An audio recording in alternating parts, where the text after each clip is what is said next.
60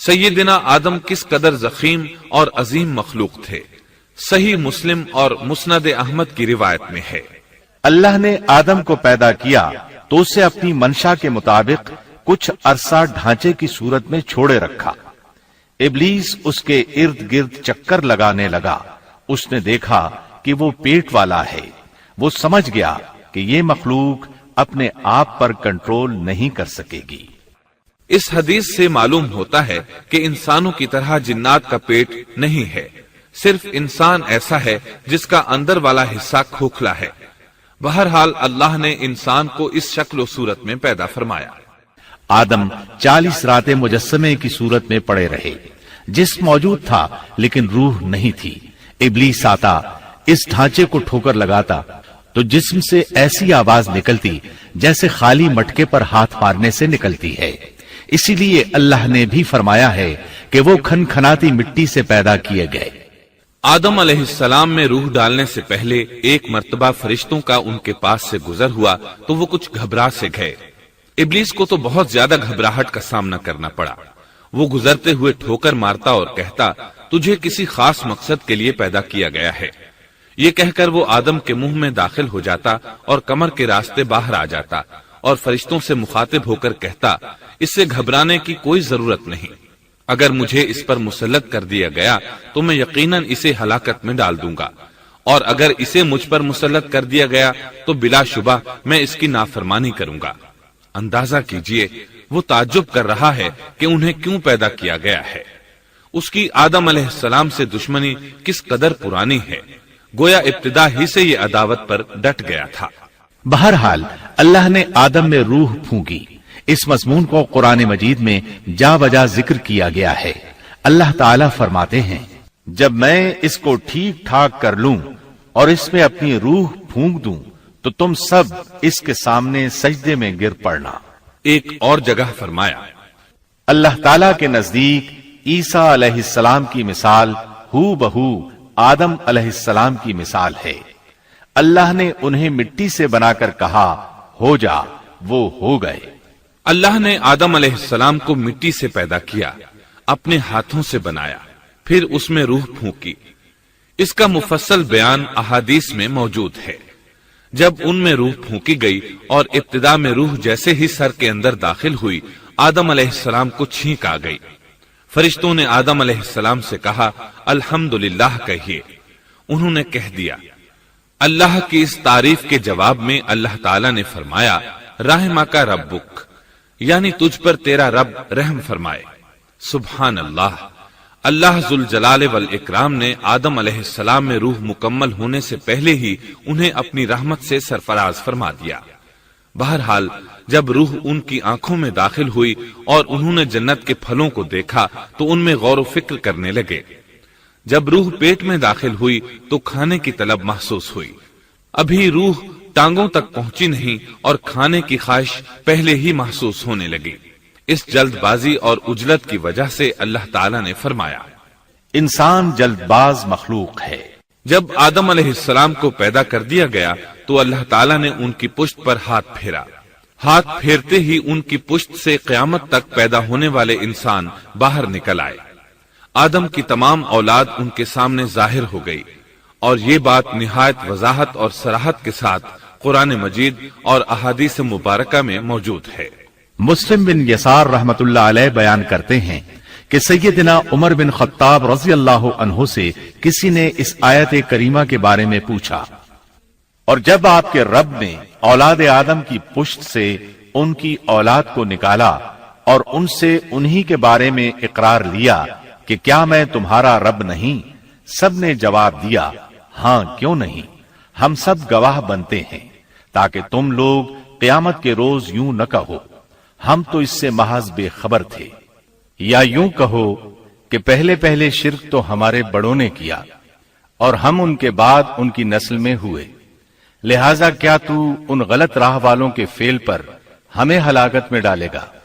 سیدنا عمر رضی اللہ عنہ نے اس شخص کے سوال کے جواب میں فرمایا، میں نے سنا ہے کہ رسول اللہ صلی اللہ علیہ وسلم فرما رہے تھے، اللہ نے آدم علیہ السلام کو پیدا کیا، پھر اپنے دائیں ہاتھ کو اس کی پشت پر پھیرا اور اس سے نسل انسانی کو باہر نکالا اور ان کی طرف اشارہ کر کے فرمایا میں نے انہیں جنت کے لیے پیدا کیا ہے اور یہ جنت والوں کے اعمال کریں گے۔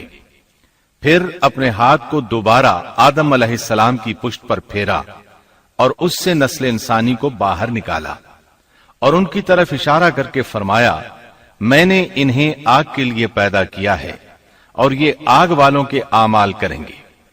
اس پر ایک شخص نے نبی اکرم صلی اللہ علیہ وسلم سے سوال کیا اے اللہ کے رسول صلی اللہ علیہ وسلم تو پھر ہمارے اعمال کس حساب میں شمار ہوں گے؟ آپ نے جواب میں فرمایا اللہ تعالیٰ جب کسی بندے کو جنت کے لیے پیدا کرتا ہے تو اس سے جنت والوں کے کام کرواتا ہے، حتیٰ کہ جنت والے اعمال میں سے ہی کسی عمل پر اس کا موت سے سامنا ہوتا ہے، اس وجہ سے اللہ اسے جنت میں داخل کرتا ہے۔ اور جب اللہ کسی بندے کو آگ کے لیے پیدا کرتا ہے تو اسے آگ والے اعمال پر لگا دیتا ہے، یہاں تک کہ وہ آگ والے اعمال میں سے کسی عمل پر مرتا ہے، اس کی وجہ سے اللہ اسے آگ میں داخل کر دیتا ہے۔ ہر شخص کے لیے اس کام میں آسانی پیدا کر دی جاتی ہے جس کے لیے وہ پیدا کیا گیا ہے۔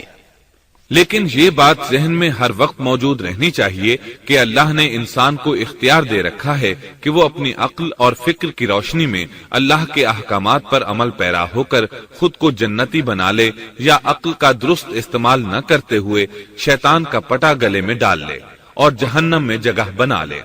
یہ تو اللہ نے انسان کو اختیار دے رکھا ہے، اس کی مرضی کہ جنت والے اعمال کرے یا جہنم والے۔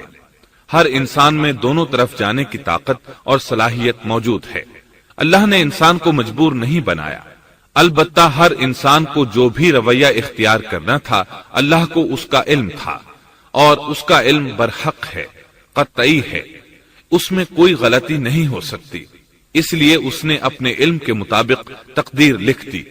اب ہم جو کچھ کرتے ہیں تقدیر سے مجبور ہو کر نہیں کرتے بلکہ اپنے اختیار سے کرتے ہیں، اور چونکہ تقدیر بھی اللہ کے حکم سے لکھی گئی اس لیے اس میں بھی کوئی خطا واقع نہیں ہوتی۔ لہذا تقدیر کا یہ مطلب نہیں کہ انسان تقدیر کی بنا پر ہدایت ماننے یا نہ ماننے پر مجبور ہے، ایسی بات قطعاً نہیں۔ اور درست بات یہ ہے کہ تقدیر کا مسئلہ بہت زیادہ پیچیدہ ہے اور مشکل ترین مسائل میں سے ہے، یہاں اس کی تفصیل کا موقع نہیں۔ جب اللہ نے آدم علیہ السلام کو پیدا کر لیا اور اس میں اپنی روح پھونک دی تو فرشتوں کو حکم دیا کہ آدم کو سجدہ کریں۔ ابلیس ایک بہت نیک اور بزرگ جن تھا، اس نے کبھی اللہ کی نافرمانی نہیں کی تھی، اسی بنا پر وہ بلند مرتبہ پا کر فرشتوں میں شامل ہو چکا تھا، لیکن فرشتوں کی جنس سے قطعاً نہیں تھا۔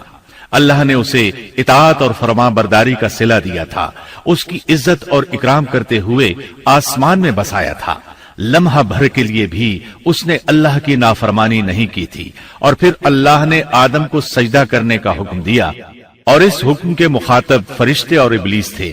صرف فرشتوں کے لیے یہ حکم نہیں تھا بلکہ ابلیس بھی اس حکم میں شامل تھا، کیونکہ اللہ تعالیٰ فرماتے ہیں اور یقیناً ہم نے تمہیں پیدا کیا، پھر ہم ہی نے تمہاری صورت بنائی، پھر ہم نے فرشتوں سے کہا کہ آدم کو سجدہ کرو، تو سوائے ابلیس کے سبھی نے سجدہ کیا، وہ سجدہ کرنے والوں میں شامل نہ ہوا۔ اللہ تعالیٰ نے فرمایا تجھے کس چیز نے سجدے سے روک دیا جبکہ میرا حکم تیرے لیے بھی تھا؟ تو اس سے ثابت ہوا اس حکم میں فرشتوں کے ساتھ ابلیس بھی شامل تھا، کیونکہ قرآن میں از امرتک کے الفاظ ہیں۔ اس کا مطلب ہے کہ میں نے تجھے حکم دیا تھا، اور پھر ابلیس نے جواب میں یہ نہیں کہا کہ تو نے تو مجھے حکم ہی نہیں دیا تھا، بلکہ اس نے سجدہ نہ کرنے کی وجہ یہ بتائی۔ اس نے کہا میں سجدہ کیوں کروں، میں اس سے بہتر ہوں، اس لیے کہ تو نے مجھے آگ سے پیدا کیا اور اسے مٹی سے۔ اللہ نے حکم دیا تو اس سے نیچے اتر جا۔ غرض جب ابلیس نے نافرمانی کی، سرکشی اور تکبر کا مظاہرہ کیا تو اس وقت اللہ تعالیٰ اور اس کے درمیان مکالمہ ہوا۔ اللہ نے اس کی سرکشی دیکھ کر اسے سزا دیتے ہوئے فرمایا اس جنت سے اتر جا، تجھے کوئی حق حاصل نہیں کہ تو اس جنت میں رہ کر تکبر کرے، ابلیس نے جواب میں کہا مجھے قیامت کے دن تک مہلت دے دیجئے، یعنی اتنی لمبی عمر دے دیجئے کہ میں قیامت تک زندہ رہوں، موت نہ آئے۔ اللہ نے فرمایا تجھے مہلت دے دی گئی، لیکن ایک وقت مقررہ تک۔ اور جب شیطان اس طرف سے مطمئن ہو گیا کہ اسے مہلت مل گئی، تب اس نے کہا چونکہ تو نے مجھے گمراہ کر دیا ہے، اس وجہ سے میں قسم کھاتا ہوں کہ میں انسانوں کی گمراہی کے لیے تیرے سیدھے راستے پر بیٹھ جاؤں گا، پھر ان کے آگے سے، ان کے پیچھے سے، ان کے دائیں سے، ان کے بائیں سے، ان کے پاس آؤں گا، اور آپ ان میں سے اکثر لوگوں کو شکر گزار نہیں پائیں گے۔ اللہ تعالیٰ نے شیطان کا رد کرتے ہوئے فرمایا یہاں سے ذلیل و خوار ہو کر نکل جا، ان میں سے جو شخص بھی تیرا حکم مانے گا میں ایسے تمام گمراہوں سے جہنم کو بھر دوں گا، جو انسان بھی تیرا پیروکار بنے گا وہ جہنم کا مستحق اور حقدار ٹھہرے گا۔ ایک اور مقام پر اللہ تعالیٰ فرماتے ہیں جب ہم نے فرشتوں کو حکم دیا کہ آدم کو سجدہ کرو تو ابلیس کے سوا سب نے سجدہ کیا۔ اس نے کہا کیا میں اسے سجدہ کروں جسے تو نے مٹی سے پیدا کیا ہے؟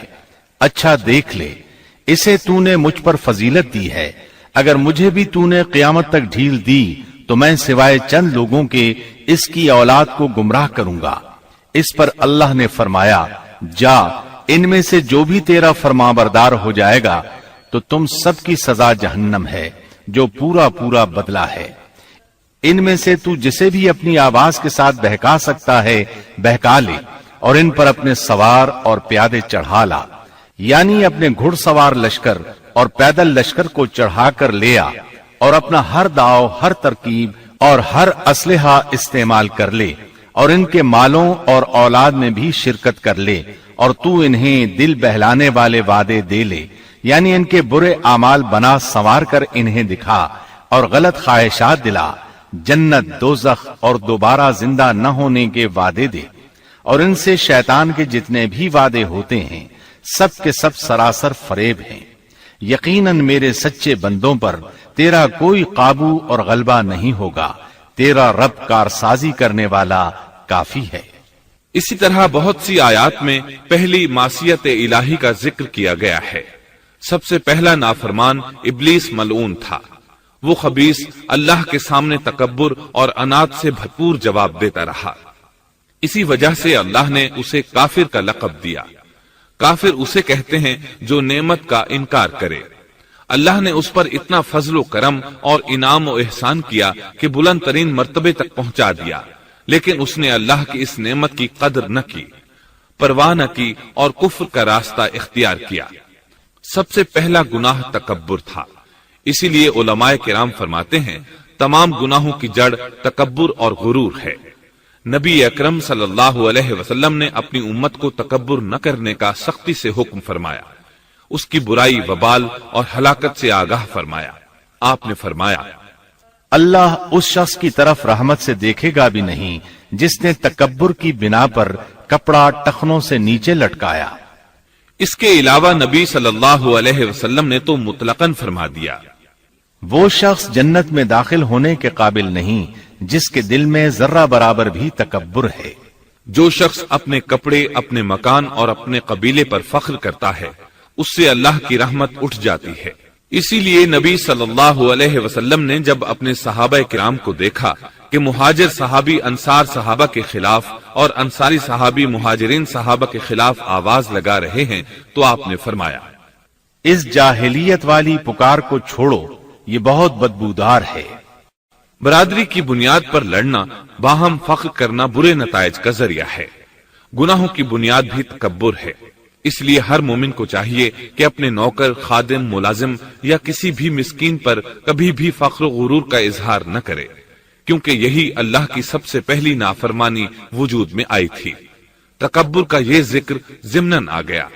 ہم پھر اپنے موضوع کی طرف لوٹتے ہیں۔ اللہ نے آدم علیہ السلام کو پیدا کیا اور انہیں عالم بنا کر ہی تخلیق کیا، یعنی جب وہ پیدا ہوئے تو جاہل نہیں تھے۔ اللہ نے آدم علیہ السلام کو فرشتوں سے بھی بڑا عالم بنا کر پیدا فرمایا۔ بے شمار احادیث میں آدم علیہ السلام کی ابتدا اور ان کے علم کا ذکر موجود ہے۔ جب اللہ نے آدم میں مکمل روح ڈال دی اور وہ اپنے پاؤں پر کھڑے ہو گئے تو اللہ نے انہیں حکم دیا، جاؤ فرشتوں کی جماعت کو السلام علیکم کہو۔ آدم اور فرشتوں کی زبان عربی تھی، یہی زبان اہل جنت کی ہے۔ آدم گئے، جا کر سلام کہا، انہوں نے جواب میں کہا وعلیکم السلام ورحمت اللہ، یعنی تجھ پر اللہ کی سلامتی اور رحمت ہو۔ اللہ نے فرمایا یہ تیرا اور تیری اولاد کا آپس میں ایک دوسرے کو تحفہ اور ہدیہ ہے۔ اللہ نے آدم علیہ السلام کو ابتدا ہی میں تمام نام سکھا دیے۔ مفسرین نے ان ناموں کے بارے میں بہت بحثیں ذکر کی ہیں۔ مضبوط موقف سیدنا عبداللہ بن عباس رضی اللہ عنہما کا ہے کہ اللہ نے آدم علیہ السلام کو ہر چیز کا نام سکھا دیا تھا۔ مثلاً یہ پہاڑ ہے، یہ سمندر ہے، یہ پرندہ ہے، یہ درخت ہے وغیرہ۔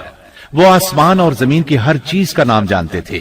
یہ علم کیسا تھا، انسان نے کس طرح ہر چیز کا نام پہچان لیا۔ یقیناً اللہ انسان میں یہ طاقت پیدا کر سکتا ہے کہ وہ ہر علم کا احاطہ کر سکے۔ اللہ نے آدم علیہ السلام کو ہر چیز کا نام اور اس کی صنعت اور کام بھی معلوم کرا دیا۔ آگ، لوہے، لکڑی، غرض ہر چیز کا نام اور استعمال ذہن میں ڈال دیا۔ وہ کس قدر عظیم علم سے بہرور ہوئے، سبحان اللہ۔ بہرحال اللہ نے آدم علیہ السلام کو صرف شکل و صورت اور تخلیق ہی میں بلند مرتبہ عطا نہیں کیا تھا، بلکہ عقل و علم کے لحاظ سے بھی بلند درجے اور مقام پر فائز کیا تھا، جیسا کہ اللہ تعالیٰ فرماتے ہیں اللہ نے آدم علیہ السلام کو ہر چیز کا نام سکھا دیا، پھر ان چیزوں کو فرشتوں پر پیش کیا۔ مجھے ان چیزوں کے نام بتاؤ اگر تم سچے ہو۔ مطلب یہ کہ تم اپنے دعوے میں کہاں تک سچے ہو؟ جب آدم کی تخلیق ہوئی تو تم نے کہا تھا اللہ جو چاہے پیدا کر لے، قسم ہے وہ ہم سے زیادہ معزز اور عالم نہیں ہوگا۔ اس دعوے میں اگر تم سچے ہو تو ذرا ان اشیاء کے نام تو بتاؤ۔ اللہ تعالیٰ نے آدم علیہ السلام کا زیادہ معزز ہونا، مکرم ہونا اور علم و معرفت والا ہونا واضح کرنے کے لیے فرشتوں کو حکم دیا کہ آدم علیہ السلام کو سجدہ کریں۔ یہ سجدہ تعظیمی تھا، عبادت والا سجدہ نہیں تھا۔ سجدہ تعظیمی پہلے وقتوں میں جائز تھا، لیکن اب حرام ہے۔ اسی لیے تو یعقوب علیہ السلام، ان کی بیوی اور 11 بیٹوں نے یوسف علیہ السلام کو سجدہ کیا تھا۔ بہرحال فرشتوں نے آدم علیہ السلام کو سجدہ کیا۔ اس سے معلوم ہو جاتا ہے کہ کون زیادہ عزت اور عظمت والا ہے۔ یقیناً آدم علیہ السلام زیادہ شرف اور منزلت کے حقدار ٹھہرے۔ جب اللہ تعالیٰ نے ان کی عزت، تکریم اور تعظیم ثابت فرما دی، تب علم و معرفت میں ان کی برتری ثابت کرنے کے لیے فرمایا اگر تم اپنے قول میں سچے ہو تو ان چیزوں کے نام بتاؤ۔ تب فرشتوں نے کہا، فرشتے کہنے لگے اے اللہ تو پاک ہے، ہمیں تو صرف اتنا ہی علم ہے جتنا تو نے ہمیں سکھا رکھا ہے، مکمل حکمت و علم والا تو ہی ہے۔ اللہ تعالیٰ نے آدم علیہ السلام سے فرمایا اے آدم تم ان فرشتوں کو ان چیزوں کے نام بتاؤ۔ آدم ہر چیز کا نام بتانے لگے، کسی جگہ بھی انہوں نے غلطی نہیں کی۔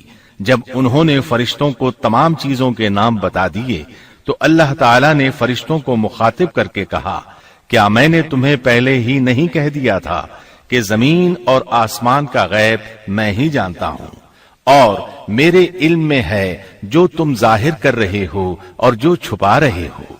یہاں ذہن میں سوال ابھرتا ہے کہ فرشتے کیا چھپا رہے تھے؟ وہ راز والی بات یہی تھی کہ اللہ ہم سے زیادہ معزز اور عالم مخلوق پیدا نہیں کرے گا۔ اس کے بعد اللہ تعالیٰ نے اماں حوا کو پیدا فرمایا۔ انہیں آدم علیہ السلام کے فوراً بعد پیدا نہیں فرمایا، بلکہ آدم علیہ السلام نے کافی عرصہ جنت میں تنہا بسر کیا، اور حدیث میں ہے کہ وہ وحشت محسوس کرتے تھے، تنہائی کو شدت سے محسوس کرنے لگے تھے۔ آخر کار ایک روز جب وہ سو رہے تھے تو اللہ تعالیٰ نے ان کی بائیں پسلی سے اماں حوا علیہ السلام کو پیدا فرمایا اور آدم علیہ السلام کا ہم سفر بنا دیا۔ اللہ فرماتے ہیں اے لوگو اپنے اس پروردگار سے ڈر جاؤ جس نے تم سب کو ایک ہی جان سے پیدا کر ڈالا، اور اس جان یعنی آدم علیہ السلام سے ان کی بیوی کو پیدا کیا۔ آدم علیہ السلام کے وجود ہی سے حوا کا وجود بنایا گیا، وہ کوئی الگ مخلوق نہیں تھی۔ جب آدم علیہ السلام بیدار ہوئے تو انہوں نے اپنے قریب ایک عورت کو بیٹھے دیکھا. پوچھنے لگے تم کون ہو؟ حوا علیہ السلام نے کہا عورت. آدم علیہ السلام نے پھر پوچھا تجھے کس لیے پیدا کیا گیا ہے؟ وہ بولی آپ کے لیے، تاکہ آپ مجھ سے سکون اور انس حاصل کریں. جب فرشتوں نے آدم علیہ السلام کو ایک عورت سے باتیں کرتے دیکھا تو کہنے لگے اب ایک اور نئی مخلوق پیدا کی گئی ہے. آدم علیہ السلام نے ان مخلوقات کا نام تو بتا دیا تھا جو مشہور و معروف تھیں، ان کا نام پوچھنا چاہیے. انہوں نے آدم علیہ السلام سے سوال کیا. انہوں نے فوراً جواب دیا حوا، اس لیے کہ اللہ نے تو آپ کو ہر چیز کا نام سکھا دیا تھا. فرشتوں نے کہا ان کا نام حوا کیوں رکھا گیا ہے؟ آدم علیہ السلام نے جواب دیا اس لیے کہ اسے ایک زندہ چیز سے پیدا کیا گیا ہے، حیات کی نسبت سے حوا نام رکھا گیا. مسلم شریف میں ہے، سیدنا ابو ہریرہ رضی اللہ عنہ روایت کرتے ہیں کہ رسول اللہ صلی اللہ علیہ وسلم نے فرمایا جو شخص اللہ اور آخرت کے دن پر ایمان رکھتا ہے جب وہ کسی معاملے کے لیے حاضر ہو تو بھلائی والی بات کرے یا خاموش رہے، اور عورتوں کے بارے میں بھلائی کی وصیت حاصل کر لو، یعنی ان کے ساتھ اچھا سلوک کرو، کیونکہ عورت پسلی سے پیدا کی گئی ہے اور پسلی میں زیادہ ٹیڑھا حصہ اوپر والا حصہ ہوتا ہے. اگر تم اس کو سیدھا کرنا چاہو گے تو توڑ ڈالو گے، اور اگر اس کو چھوڑ دو گے تو وہ اسی طرح ہمیشہ ٹیڑھی رہے گی. عورتوں کے بارے میں بھلائی کی وصیت حاصل کر لو. مطلب یہ کہ اسی حالت میں گزر بسر کرو، عورتوں کے بارے میں بھلائی کی وصیت حاصل کر لو. اس حدیث کا مطلب یہ ہے کہ عورتوں پر جبر کر کے زبردستی ان کی طبیعت کو بدلا نہیں جا سکتا، اور عورت ذات کو نہایت نرمی اور پیار سے رکھو. ان کی طبیعتوں میں ٹیڑھا پن ہے، وہ کبھی جذبات سے مغلوب ہو جاتی ہے اور عقل کھو بیٹھتی ہے. اگر کوئی اسے سیدھا کرنا چاہے تو اس سے لا تعلقی، دوری اور طلاق کی نوبت آ جائے گی. اگر اسے چھوڑ دو گے تو ٹیڑھا پن برقرار رہے گا. مرد کو بہت حوصلے سے اس صورتحال کو سنبھالنا چاہیے. احادیث میں سیدنا ابراہیم علیہ السلام کی زوجہ سیدہ سارہ علیہ السلام کا قصہ موجود ہے. وہ حوا علیہ السلام کے بعد کائنات کی سب سے زیادہ خوبصورت عورت تھی. احادیث سے یہ اشارہ ملتا ہے کہ حوا علیہ السلام ابتدائے انسانیت سے لے کر قیامت تک پیدا ہونے والی تمام عورتوں میں خوبصورت تھیں. اب ابلیس لگا اپنے وسوسے شروع کرنے. آدم اور حوا علیہ السلام دونوں اللہ کے حکم سے جنت میں تھے کہ شیطان نے انہیں پھسلانے کی کوشش شروع کر دی. اللہ تعالیٰ فرماتے ہیں اور ہم نے کہہ دیا اے آدم تم اور تمہاری بیوی جنت میں رہو اور جہاں سے چاہو با فراغت کھاؤ. جنت بھی کیسی؟ اللہ فرماتے ہیں وہ جنت کہ جس کی چوڑائی ہی آسمانوں اور زمین کے برابر ہے. سو اس جنت میں سے جو چاہو سو کھاؤ، کچھ بھی منع نہیں سوائے ایک درخت کے. چنانچہ ارشاد ہوا اور ہم نے کہا اے آدم تم اور تمہاری بیوی جنت میں رہو، پھر جس جگہ سے چاہو با فراغت کھاؤ، اور اس درخت کے پاس مت جاؤ ورنہ ظالموں میں سے ہو جاؤ گے. ایک اور جگہ فرمایا اور جب ہم نے فرشتوں سے کہا کہ آدم کو سجدہ کرو تو ابلیس کے سوا سب نے سجدہ کیا. ابلیس نے انکار کیا تو ہم نے کہا اے آدم یہ تیرا اور تیری بیوی کا دشمن ہے، خیال رکھنا ایسا نہ ہو کہ وہ تم دونوں کو جنت سے نکلوا دے اور تو مصیبت میں پڑ جائے. یہاں تو تجھے آرام ہے، نہ تو بھوکا ہے اور نہ ننگا، اور نہ تو یہاں پیاسا ہوتا ہے، نہ دھوپ سے تکلیف اٹھاتا ہے. گویا اللہ نے سیدنا آدم علیہ السلام کو وسوسے سے پہلے ہی خبردار کر دیا تھا. ان آیات سے یہ بھی پتا چلا کہ انسان سے ابلیس کی عداوت اور دشمنی ابتدا ہی سے چلی آ رہی ہے، اور یہ بھی ثابت ہوا کہ جو لوگ کہتے ہیں کہ انسان ابتدا میں ننگا تھا ان کا قول صحیح نہیں. اس لیے کہ اللہ تعالیٰ نے جنت میں بھی آدم علیہ السلام پر لباس رکھا اور زمین میں بھی لباس نازل کر دیا، جیسا کہ اللہ تعالیٰ فرماتے ہیں اے آدم کی اولاد ہم نے تم پر لباس کو نازل کیا جو تمہاری شرمگاہوں کو چھپاتا ہے اور زینت کا سبب بھی ہے، اور تقوی کا لباس اس سے بھی بہتر ہے. لہذا آدم ابتدا میں ننگے نہیں تھے، انہیں تو ننگے پن کا علم ہی نہیں تھا، نہ ہی ان کی بیوی کو برہنہ ہونے کا علم تھا۔ اللہ نے آدم علیہ السلام کو کامل نعمتوں سے نوازا، بھوک نہ پیاس، یہاں تک کہ پیاس کے اسباب سے بھی محفوظ، نہ گرمی اور نہ دھوپ، پھر بے انتہا حسن و جمال، مشقت نہ تکلیف، بدبختی نہ بدقسمتی۔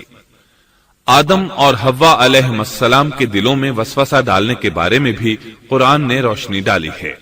پھر شیطان نے ان دونوں کے دلوں میں وسوسہ ڈالا۔ یہ وسوسہ اس نے ان دونوں کو طمع دلانے کی صورت میں پورا کیا، اور یہ طمع دلائی کہ اس درخت کو کھانے سے ہمیشگی اور بقا ملتی ہے، اور کبھی نہ ختم ہونے والی بادشاہت حاصل ہوتی ہے۔ اور اس وسوسے کا مقصد یہ تھا تاکہ ان کا پردہ بدن جو ایک دوسرے سے پوشیدہ تھا دونوں کے روبرو بے پردہ کر دے۔ ان کی شرمگاہوں کو ننگا کرنے کے لیے اس نے ایسا کیا۔ وہ دونوں کپڑے میں ملبوس تھے، ستر ڈھانپ رکھا تھا۔ جب انہوں نے اس درخت سے کھایا تو لباس نیچے گر گیا، دونوں برہنہ ہو گئے۔ یہی شیطان چاہتا تھا کہ انہیں برہنہ کر دے، اللہ کی نافرمانی پر اکسائے۔ ارشاد ہوتا ہے، شیطان نے انہیں وسوسہ ڈالا، کہنے لگا اے آدم، کیا میں تجھے دائمی زندگی کا درخت اور وہ بادشاہت نہ بتلا دوں جو کبھی پرانی نہ ہو؟ جب تم اس درخت سے کھاؤ گے تو ہمیشہ زندہ رہنے والے بن جاؤ گے اور زبردست بادشاہت حاصل کر لو گے۔ اس نے یہ تمنا بھی دلائی۔ تمہارے رب نے تم دونوں کو اس درخت سے اس لیے منع کیا ہے کہ تم دونوں فرشتے نہ بن جاؤ یا ہمیشہ زندہ رہنے والے نہ بن جاؤ۔ یعنی تم اس درخت سے کھا لو گے تو فرشتے بن جاؤ گے اور ہمیشہ قائم دائم رہو گے۔ پھر وہ وسوسہ ڈالتے ہوئے جھوٹی قسمیں کھانے لگا، جیسا کہ ارشاد ہوتا ہے، اور ان دونوں کے روبرو قسمیں کھانے لگا کہ یقین آ جائے میں آپ کا خیر خواہ ہوں۔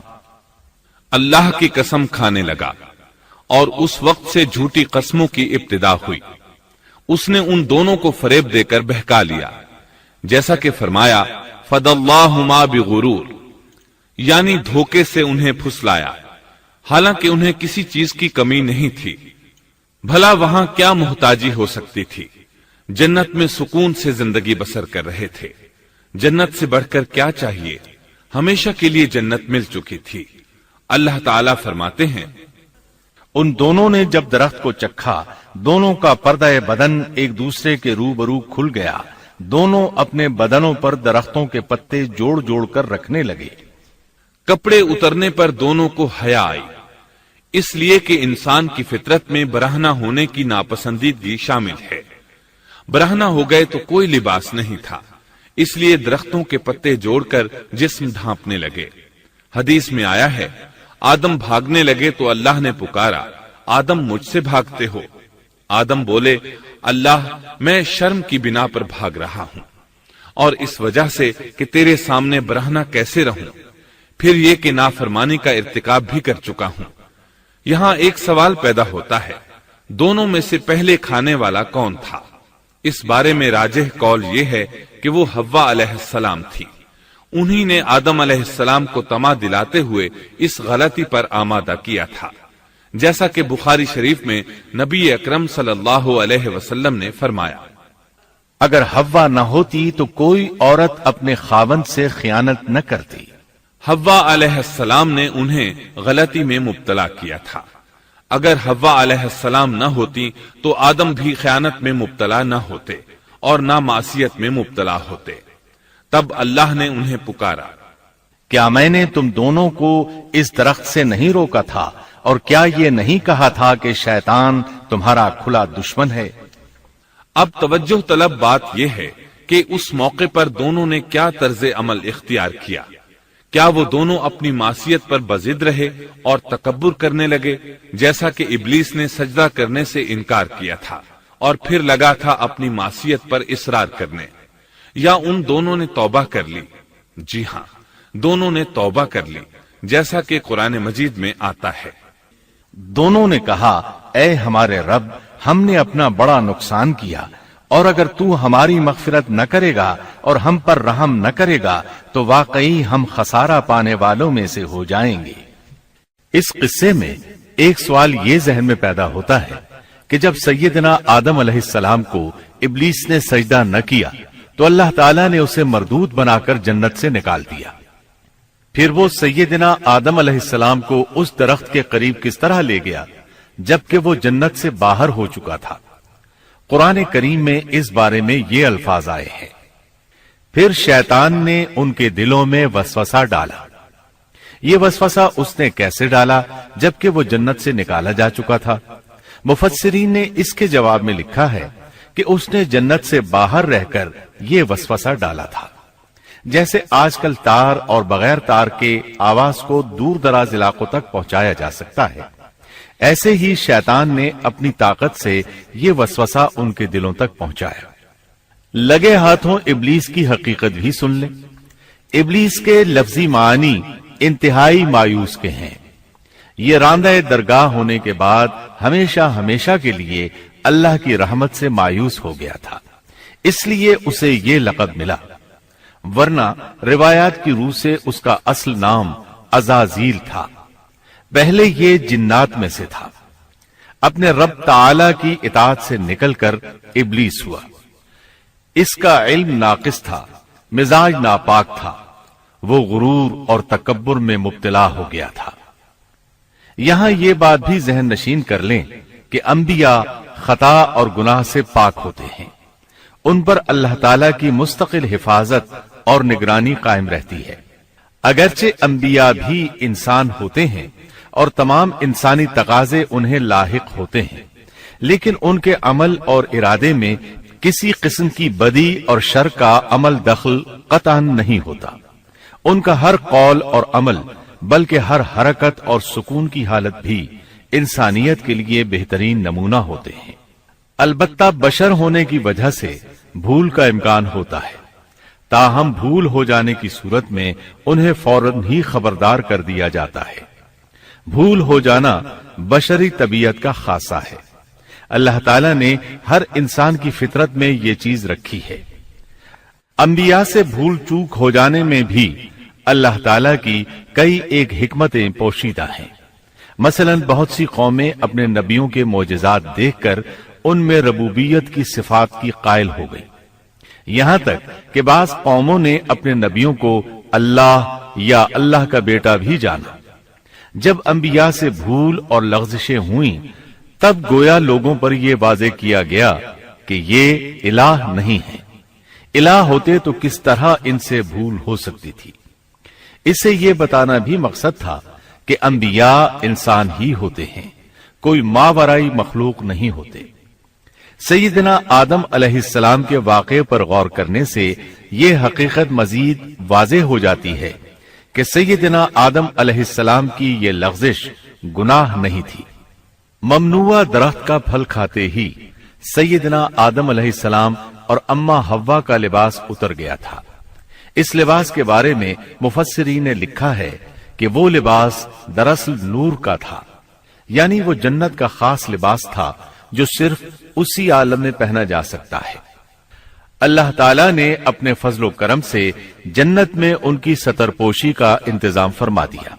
اللہ کا حکم ہوا، جنت سے اتر جاؤ، تم آپس میں ایک دوسرے کے دشمن ہوگے اور تمہارے واسطے زمین میں رہنے کی جگہ ہے اور ایک وقت تک نفع حاصل کرنا ہے۔ فرمایا تم وہیں زندگی بسر کرو گے اور وہیں مرو گے اور وہیں سے دوبارہ نکالے جاؤ گے۔ قرآن مجید کے دیگر مقامات میں بھی اس قصے کی تفصیل موجود ہے۔ مثلاً فرمایا، اور اس سے قبل ہم نے آدم سے ایک عہد لیا تھا مگر وہ بھول گئے اور ہم نے ان میں کوئی عزم نہیں پایا۔ اللہ تعالیٰ فرماتے ہیں، اور جب ہم نے فرشتوں سے کہا آدم کو سجدہ کرو تو ابلیس کے سوا سب نے سجدہ کیا، اس نے صاف انکار کر دیا تو ہم نے کہا اے آدم یہ تیرا اور تیری بیوی کا دشمن ہے، خیال رکھنا ایسا نہ ہو وہ تم دونوں کو جنت سے نکلوا دے اور تو مصیبت میں پڑ جائے۔